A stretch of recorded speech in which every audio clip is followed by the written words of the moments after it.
নমস্কার বন্ধুরা, এখন আমরা রয়েছি সংগ্রামী যৌথ মঞ্চের অনশন মঞ্চে। আপনারা জানেন, বিভিন্ন রকম প্রতিকূল পরিস্থিতির মধ্যে থেকে সংগ্রামী যৌথ মঞ্চকে এগিয়ে যেতে হচ্ছে। এই লড়াই, এই আন্দোলন, এই সংগ্রামটাকে যারা এগিয়ে নিয়ে যাচ্ছেন, আমাদের সামনে আমরা যাকে দেখি প্রশান্ত তাদের মধ্যে একজন। আপনারা জানেন, প্রশান্ত একজন প্রাইমারি শিক্ষক, যিনি গত দুদিন আগেই অনশন কর্মসূচি গ্রহণ করেছেন, অনশন কর্মসূচি করছেন।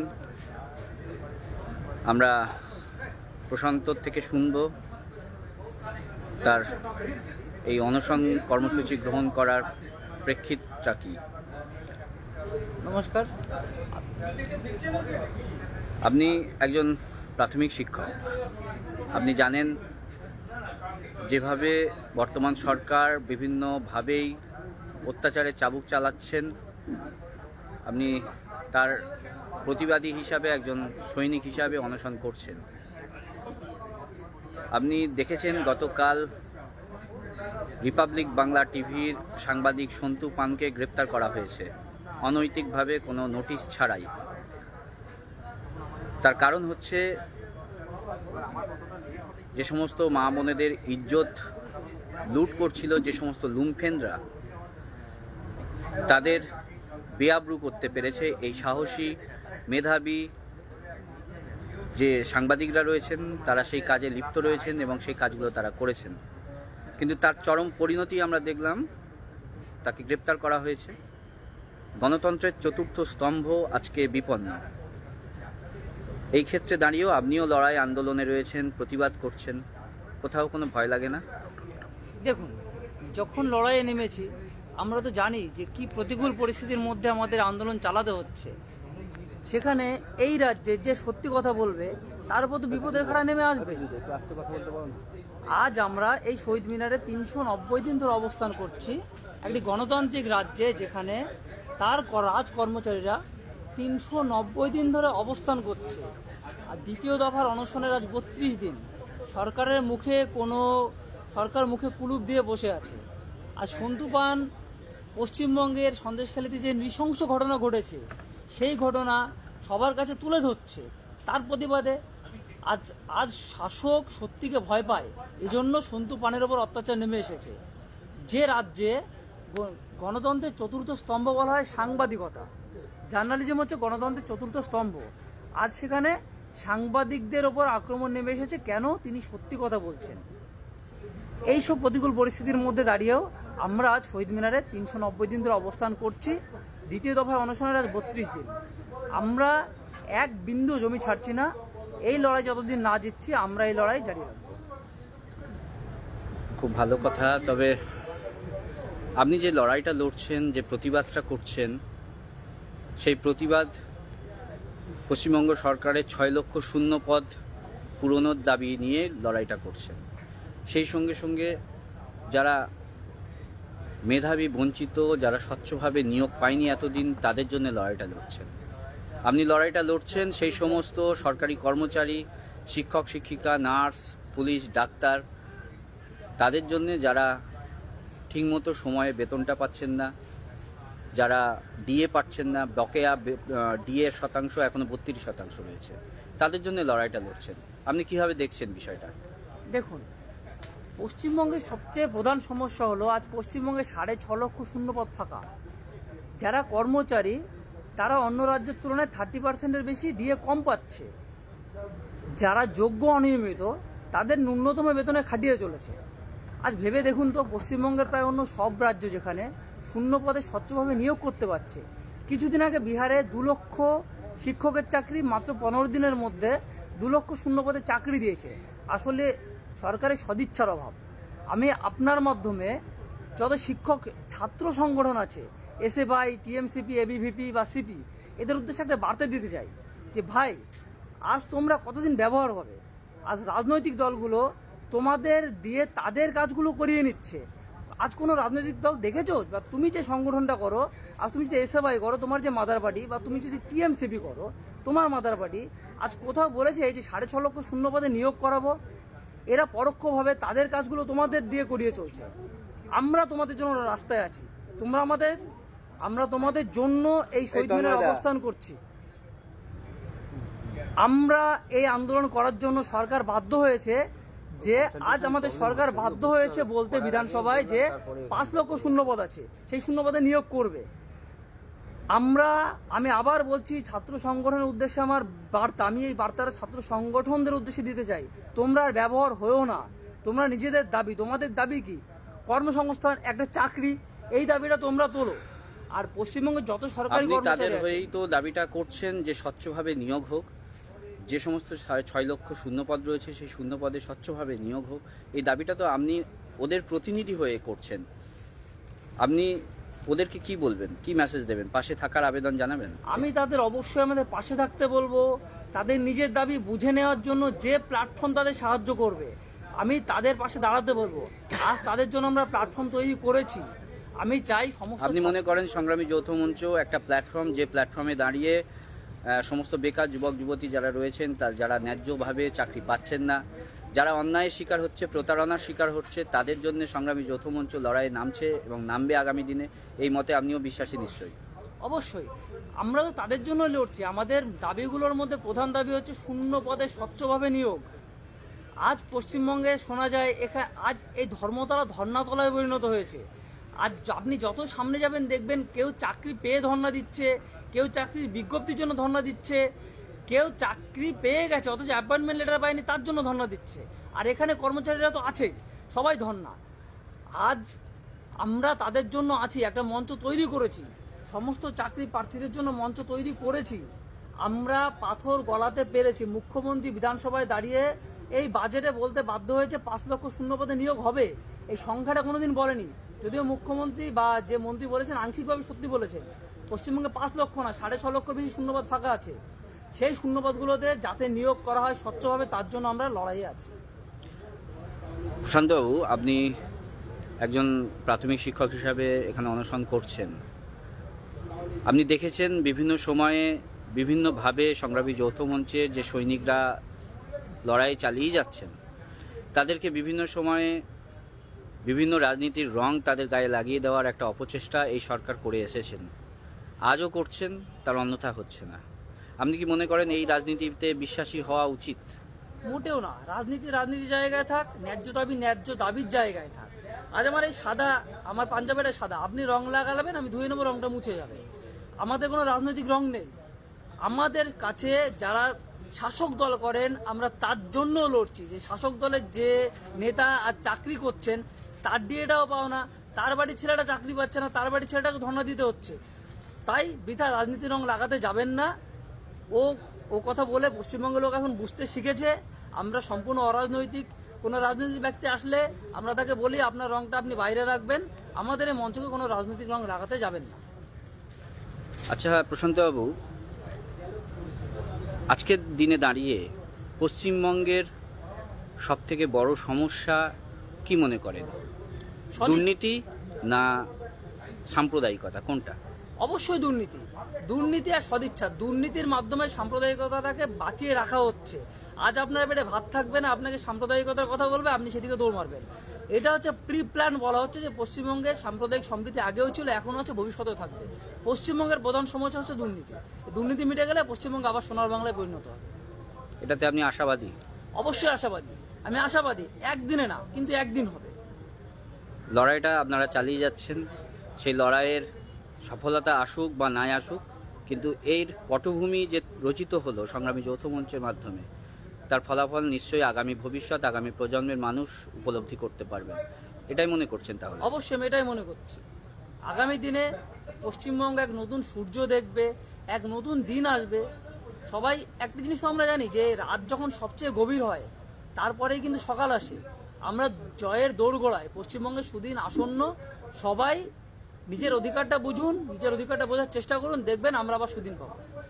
আচ্ছা, অনেকেই তো আপনাদের এই সংগঠনকে রং লাগানোর চেষ্টা করেছেন, অপব্যবহার করার চেষ্টা করেছেন। আপনি কি বিশ্বাসী, যারা বিভিন্ন রাজনৈতিক আদর্শে বিশ্বাসী, তারা কি চাইবেন? তারা যদি সংগ্রামী যৌথ মঞ্চের মধ্যে থাকেন, তাদের দাবিটা কেমন হওয়া উচিত? তারা কোন পথে সংগঠনের আন্দোলনটাকে নিয়ে যেতে চাইবেন? এমনি কি মনে ভাবে দেখেন? দেখুন, তারা যে রাজনৈতিক রঙে থাকুক, আমাদের এই মঞ্চ যখন ঢুকবেন তার রাজনৈতিক পরিচয়টা আমরা অনুরোধ করব বাইরে রেখে আসতে। এই মঞ্চের বাইরে তার রাজনৈতিক পরিচয়টা বাইরে রেখে আসতে। আপনার বাইরে রাজনৈতিক পরিচয় থাকতে পারে, সেটা আপনার ব্যক্তিগত ব্যাপার। আপনি এই মঞ্চে কোনো রাজনৈতিক রং লাগাবেন না। সংবাদ মাধ্যম জানলাম গণতন্ত্রের কণ্ঠরোধ হচ্ছে, আমাদের সংবিধানের চতুর্থ স্তম্ভ, তার কণ্ঠরোধ হচ্ছে।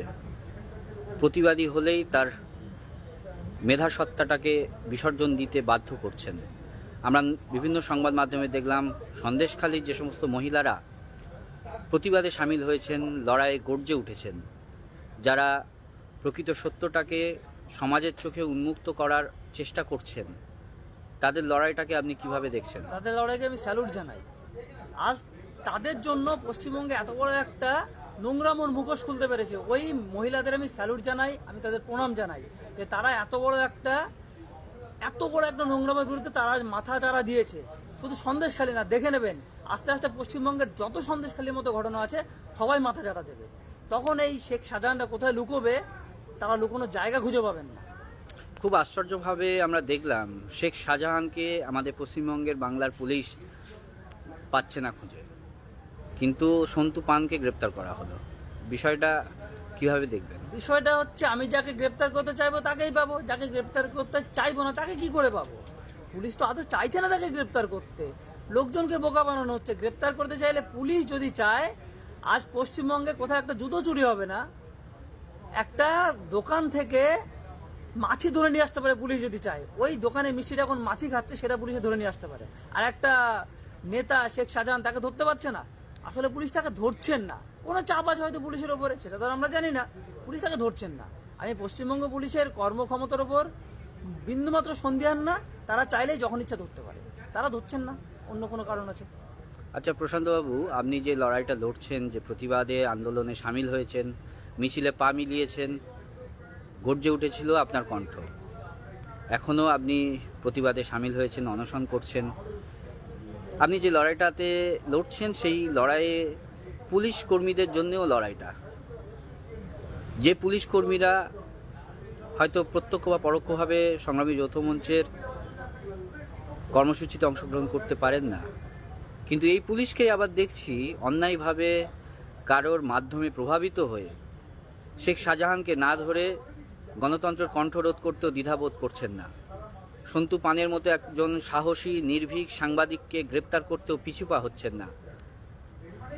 তো এই পুলিশ ভাই বা পুলিশ বন্ধু যারা রয়েছেন, এই কাজে করছেন, তাদের পাশে আপনি থাকবেন, তাদের জন্য লড়াই করছেন, কি বলবেন বিষয়টা? যে পুলিশ কর্মীরা, দেখুন, পুলিশ কর্মীদের যে উপর মহল থেকে যে নির্দেশটা দেওয়া হয়, তারা সেটা করতে বাধ্য হয়। সম্পূর্ণ কেন্দ্রীয় হারে ডিএ পাওয়া এসপি, আমলা, তারা যে অর্ডারগুলো দিচ্ছেন তারা সেটা করতে বাধ্য হচ্ছেন। কিন্তু পুলিশ কর্মীদের কাছে আমার আবেদন, আপনারা আপনাদের কর্তব্য করুন। আমরা আপনাদের পরিবারের জন্য লড়ছি, আমরা আপনার জন্য লড়ছি। একদিন আমি আশাবাদী, একদিন সুদিন আসবে যেদিন আপনারা আপনাদের কর্তব্যটা সঠিকভাবে পালন করতে পারবেন। আর আমি এটা, যারা এখন পুলিশদের কর্তব্য করতে দিচ্ছেন না, তাদের একটা শাসানি দিয়ে রাখি। এই পুলিশ কর্মীরা যখন নিজের কর্তব্য পালন করতে পারবেন, তখন আপনাদের কি অবস্থা হবে আপনারা কিন্তু এটা ভাবতেই পারছেন না। তাই পুলিশ কর্মীদের নিজেদের কাজ করতে দিন, তাদেরও ভালো হবে, আপনাদেরও ভালো হবে। প্রশান্তবাবু, আপনি জানেন গত বছর 2023 সালের 24শে এপ্রিল নবান্নে আমাদের সংগ্রামী যৌথ মঞ্চের এক প্রতিনিধি দল যান এবং সেখানে চিফ সেক্রেটারি, ফিনান্স সেক্রেটারির সাথে কথোপকথন করেন। মূলত বাধ্য হয়েই তারা সংগ্রামী যৌথ মঞ্চ নেতৃত্বদের সাথে বসতে হয়েছিল তাদেরকে, যেখানে সংগ্রামী যৌথ মঞ্চের নেতৃত্বদেরকে জানিয়েছিলেন যে সমস্ত বকেয়া অর্থ সরকার পেয়ে গেছেন, পশ্চিমবঙ্গ সরকার পেয়ে গেছেন। তারপরেও আমরা শুনেছি মাননীয় মুখ্যমন্ত্রী বারবার বলেছেন মুন্ডু কেটে নিন, আমি ডিএ দিতে পারবো না। কিন্তু আমরা দেখলাম অ্যালেন পার্কে ঠিক 25শে ডিসেম্বরের আগে মাননীয় মুখ্যমন্ত্রীর সেই মুন্ডু অক্ষত অবস্থায় রাখা সত্ত্বেও তিনি কাঁপা গলায়, আধো গলায় বললেন 4% ডিএ কথাটা তিনি ঘোষণা করেছিলেন, যা কর্মচারী মহলে খুশির হাওয়া এনেছিল, যা কর্মচারীরা আজ পেয়েও গেছেন গত 31শে জানুয়ারি থেকে। তারপরেও আমরা দেখলাম বাজেট ঘোষণা হয়েছে, সেখানেও 4% ডিএ পাওয়া গেছে, যেটা মে মাস থেকে হয়তো লাগু হবে। আপনি কি মনে করেন যে এই 4.8% এবং গত বছরে 3% ডিএ পাওয়া গেছে, এটা কি সংগ্রামী যৌথ মঞ্চের কর্মপদ্ধতি কর্মপ্রণালীর মাধ্যমে পাওয়া গেছে? এটা একমাত্র সংগ্রামী যৌথ মঞ্চের জন্যই পাওয়া গেছে। সব মনে করে দেখুন, 2020 সাল থেকে আমরা যখন পে কমিশন পেয়েছি, তারপর থেকে আমরা কোনো ডিএ পাইনি। এই সংগ্রামী যৌথ মঞ্চ তৈরি হওয়ার পরেও 11% ডিএ আমরা পেয়েছি, ছিনিয়ে নিয়েছি, আমরা পাইনি, আমরা ছিনিয়ে নিয়েছি। আর যারা বলছেন যে সরকারের ইচ্ছা হলো তাই দিল, সরকারের গত 3 বছর মোটেও ইচ্ছা হয়নি, এবার ইচ্ছা হয়েছে। হ্যাঁ, সরকার বাকিটাও দেবে। আপনারা যারা কর্মচারী, আমাদের সহকর্মী যারা, তারা মাত্র 7টা দিন সময় দিন, মাত্র 7টা দিন এই সংগঠনের জন্য সময় দিন, আপনার নিজের জন্য সময় দিন। যে বাকি ডিএটা আছে না, সেটাও আমরা ছিনিয়ে নেব। আমরা সেটা ছিনিয়ে নিয়ে তবে এখান থেকে উঠবো। প্রশান্তবাবু, আপনি দেখেছেন আমাদের এই শহীদ মিনারে গত বছর 29শে মার্চ সভা করেছিলেন বর্তমানে যুবরাজ। পরের দিনই আমরা সভা করে বলেছিলাম যে মাঠ ভরাতে পারেননি তিনি, তারপরেও আমরা মাঠ ভরিয়ে দেখাবো। সেই আশা আমরা পূরণ করতে পেরেছি, আমরা মাঠ ভরাতে পেরেছি। তারপরে ঐতিহাসিক স্থান হাজরা, যেখানে অপ্রতিরোধ্য হয়ে উঠেছিল, যে জায়গা, যে হাজরাতে কেউ সরকারের বিরুদ্ধে, দুর্নীতির বিরুদ্ধে গর্জে উঠতে পারেননি, সেখানে 6 এপ্রিল মোস্ট প্রবাবলি 6 মে প্রতিবাদী আন্দোলনে সামিল হওয়া হয়েছিল এবং সারা বাংলা কেন সারা পশ্চিমবঙ্গব্যাপী যার প্রভাব বিস্তার হয়েছিল, সাধারণ মানুষ থেকে শুরু করে হাজারো হাজারো মানুষ যারা সংগ্রামী যৌথ মঞ্চের নীতি আদর্শকে সমর্থন করেন, যারা সংগ্রামী যৌথ মঞ্চের কর্মসূচি পালন করতে এগিয়ে এসেছিলেন। তারপরেও আমরা দেখেছি ঐতিহাসিক কর্মসূচি ঘোষণা করা হয়েছিল, নবান্ন চলো। নবান্নে গিয়ে আমরা অপ্রতিরোধ্যভাবে বলতে পেরেছি, মাননীয়ার বিপরীতে গিয়ে আমরা দাঁড়িয়ে বলতে পেরেছি যে আপনি যে কাজগুলো করছেন সেগুলো দুর্নীতিগ্রস্ত, সেগুলোকে শুধরান। কিন্তু আমাদের নবান্ন চলো কর্মসূচির বিষয়টিও আমাদেরকে হাইকোর্টে, মহামান্য উচ্চ আদালতের রায় মেনেই করতে হয়েছিল এবং হাইকোর্ট রায় দেওয়ার পরেই বিকাল 4:30 নাগাদ মাননীয় মুখ্যমন্ত্রী অ্যালেন পার্ক থেকে 4% ডিএ ঘোষণা করলেন। তাই 22 এবং 23শে ডিসেম্বর 2023 সালে যে কর্মসূচি সংগ্রামী যৌথ মঞ্চ নিয়েছিল, তার প্রভাব কতটা এবং তার সাধারণ মানুষের মধ্যে কতটা প্রভাব বিস্তার করতে পেরেছে, আপনি কি মনে করেন? দেখুন, মুখ্যমন্ত্রী বলেছিল মুন্ডু কেটে নিলেও ডিএ দিতে পারবো না। একটা পশ্চিমবঙ্গে একটা মানুষের মনে ধারণা ছিল যে মুখ্যমন্ত্রী যেটা বলবেন সেটাই শেষ কথা। হাজরা মোড়, যেখানে পাখি গলতে পারতো না, আমরা সেখানে মিছিল করেছি। নবান্ন দুর্ভেদ্য প্রাচীর উল্লঙ্ঘন করে আমরা সেখানেও অবস্থান করতে পেরেছি। পশ্চিমবঙ্গের জনগণ বুঝতে পারছে যে আপনার গ্রিপটা আর সেই মজবুত নেই, আপনার হাতের রাশ আলগা হচ্ছে। আপনি যত আমাদের বিরুদ্ধে যাবেন, আপনার হাতের রাশ তত আলগা হবে। আমরা যতদিন এখানে বসে থাকবো, আপনার এক একটা দুর্নীতির ফাইল এভাবেই খুলবে। আপনি শশী পাজায় না কাকে ফাইল খুলতে বলেছিলেন না, আমরা প্রতিদিন আপনার যে অধ্যত্ত তার ফাইল এক এক করে খুলে চলেছি আর খুলেই চলবে। গত কয়েকদিন আগে মিলিটারি এসেছিল আমাদের যে তাবু মঞ্চ, যে ছাদনা রয়েছে সেটাকে খুলে ফেলতে। শেষ পর্যন্ত কি তাদের জয় হলো না সংগ্রামী যৌথ মঞ্চের? এটাতে প্রমাণ পায় মুখ্যমন্ত্রী আজ কোন জায়গায় আছেন।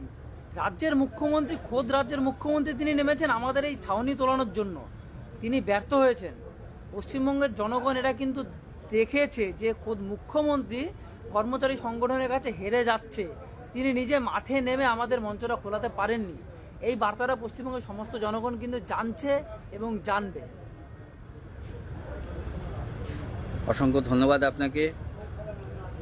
আপনি যেভাবে লড়াই করছেন, আপনার প্রতিবাদের ভাষা আরও তীব্র হোক, আরও বলিষ্ঠ হোক, আরও এগিয়ে চলুন। আপনি পথ দেখান যে সমস্ত ভাই বোনেরা আজও চাকরি পাননি, তারা যাতে চাকরি পায়। 6.5 লক্ষ শূন্য পদে বেকার যুবক যুবতীদের, মেধাবী ছাত্রছাত্রীদের নিয়োগ হোক, সেই আশা রাখি এবং এই লড়াইকে এগিয়ে নিয়ে যাওয়ার জন্য আপনাকে সংগ্রামী যৌথ মঞ্চের পক্ষ থেকে কুর্নিশ জানাই। আপনাকে অসংখ্য ধন্যবাদ। এগিয়ে চলুন, আমরা আপনাদের সাথে রয়েছি, পাশে আছি, লড়াইয়ের সঙ্গে রয়েছি। সংগ্রামী যৌথ মঞ্চ জিন্দাবাদ।